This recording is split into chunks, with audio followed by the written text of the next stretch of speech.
Study lesson. Today we have a new quarterly that we're starting, and this is on the great controversy, which is a very exciting topic to talk about. And today we will be talking about war and heaven. Actually, is the war behind wars that it starts with Saturday, which is gonna be introduction, and we're going transit into Sunday lesson, which that it would be war and heaven. And all this week we're gonna be talking about and on Monday we have Lucifer deceives, Christ prevails, and then we have planet Earth become involved, and on Wednesday love finds a way, and then on Thursday our high priest. So I think it's gonna be a super cool lesson to talk about and discuss and study, and I am excited that actually to present that to you.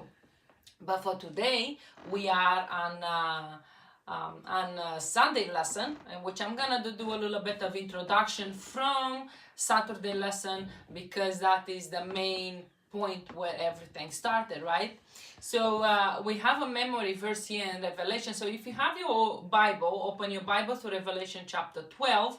And also, if you want to follow along with the quarterly, that is a great controversy, the new quarterly, you can actually, I think they're like 3ABN, I think, that if you request a copy, they will send a copy for you for free. I don't know about outside of the US, but in the US, I'm pretty sure they can send a free copy. So if you want a copy, that you can request that, or you can download the application from your phone if is in your country available, and you can follow along from there.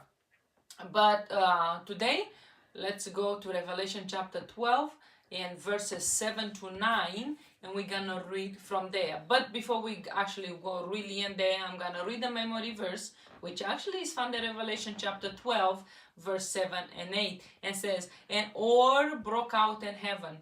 Michael and his angel fought with the dragon, and the dragon and his angel fought, but they did not prevail, nor was a place found for them in heaven any longer."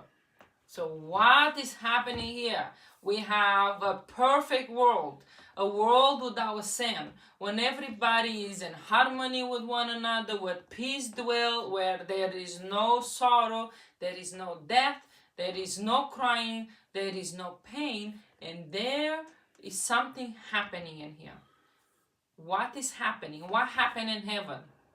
We see that Lucifer, he was the head of this vast multitude of angels, and it seems that pride got into his heart, iniquity got into his heart, that he started putting doubts in those angels' mind, and then he turned them against God. So we're gonna go more into that, and we're gonna discuss more into that, and there's a lot of things to be discussing about. But that's how it starts. It starts with these angels named Lucifer, as known is Satan, as known the devil, as known the serpent, as this Bible text is talking about.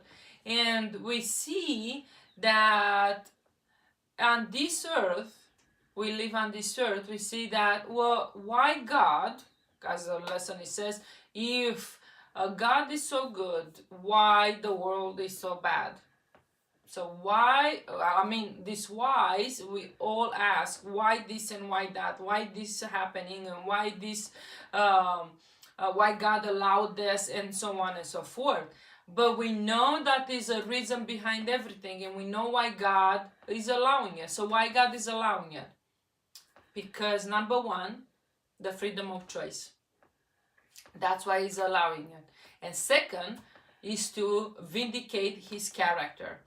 But Satan had a choice. Angels had a choice. We have a choice. And another question, how can God of love allow so much evil to exist? Here is another thing, how God allowed this evil to exist.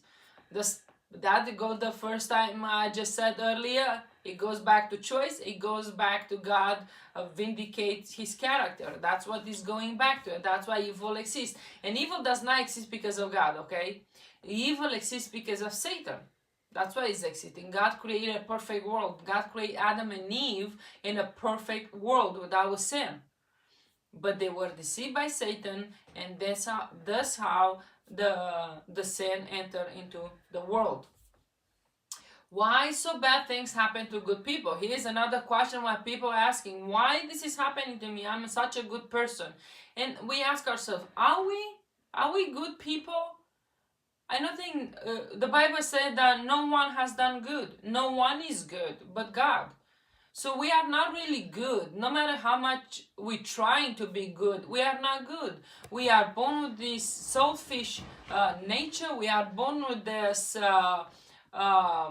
we inherited actually this falling nature, and we are not good on our own. We are not good. We are good with Christ. So when say bad things happen to good people, actually bad things happen to bad people too.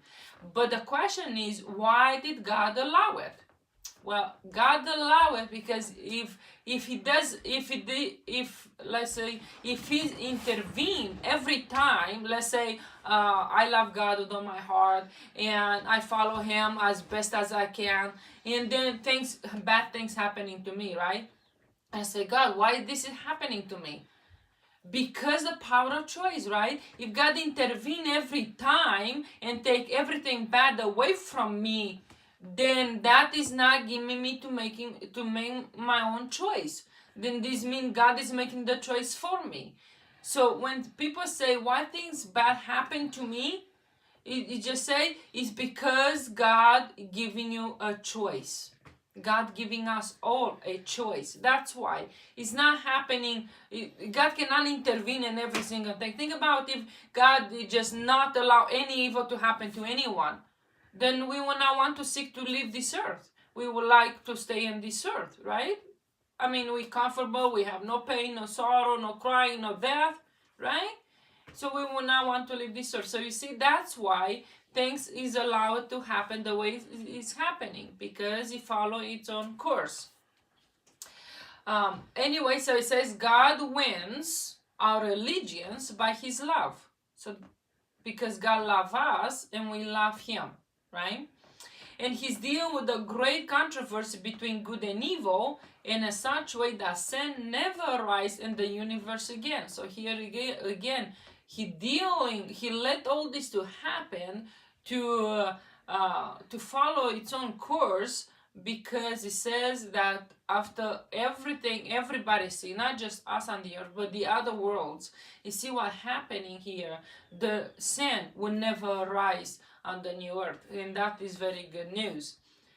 A small paragraph here, that I may know him, page 284, it says, very great trouble are coming upon the world, and the power of Satan are stirring with intensity the power from beneath the work, suffering, disasters, and ruin.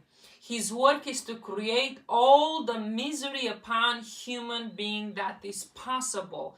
The earth is the scene of his action, but he is held in check. He can go no farther than the Lord permits. So here is one thing, that he has a freedom to do certain things, but also he is in check, as we see the story of Job, that he was in check. It's like you can do whatever you wanted to do to him, but do not take his life, right? So he still is in check by God. On Sunday, let's go more into it, actually, in War in Heaven. And let's read again Revelation 12, and this time it's 12:7-9. And it says this, and a war broke out in heaven. Michael and his angel fought with the dragon. The dragon and his angels fought, but they did not prevail, nor was found place for them in heaven any longer. Verse 9 says, so the great dragon was cast out, that serpent of old, called the devil and Satan, who deceived the whole world. He was cast to the earth, and his angels were cast out with him. here what we see that this is more than just what we read, okay? So this word that was there was not the word that we know today, okay? They did not literally got their swords out and start fighting with God and Jesus and the other angels that they were opposed to their choice.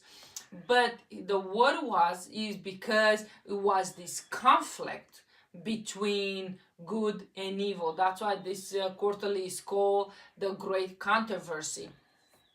And we see that, I'm sure that the angel Lucifer and the angels that was following him was presented before God, and they counsel before and they would probably have argument, and it's like we have here the courts. When the courts are settled, the plaintiff, the defendant, and the judge, and you can imagine that, and that's how it was happening in there. It was discord, it was chaotic, because Satan put doubts in the other angel's mind. So that's why God did not destroy Satan, because that's what the lesson is gonna bring out a little bit here. But I'm gonna go through it before I don't want to get this point, because it's very important. God gives Satan a choice, and the choice that is given to him is because the other angels that was on God's side, they were not fully understood what was happening. So we see here that the question here is, what does this passage reveal about the freedom existing in heaven of the origin of evil? So what is happening? We see that God gives freedom, right? Because if God doesn't give freedom, then we'd be like puppets. And that is not true love that we feel for him, right? And another question here is, when Lucifer rebelled, in what ways could God have responded? So, it's many ways. It's like, if I were God, right? I'm sure you probably said that. If I were God, I would just destroy Satan. But here is the thing with this. If God would have destroyed Satan, then Satan would have been right with the accusation that he was bringing before him and the other angels, that God is unfair, and then the other angels would not fully understood what was happening, and then probably they would disregard God's law and his government. So that's why it happened the way it happened. And this verses actually is describing a cosmic conflict between good and evil. So we see that how good and evil is started from the beginning of beginnings.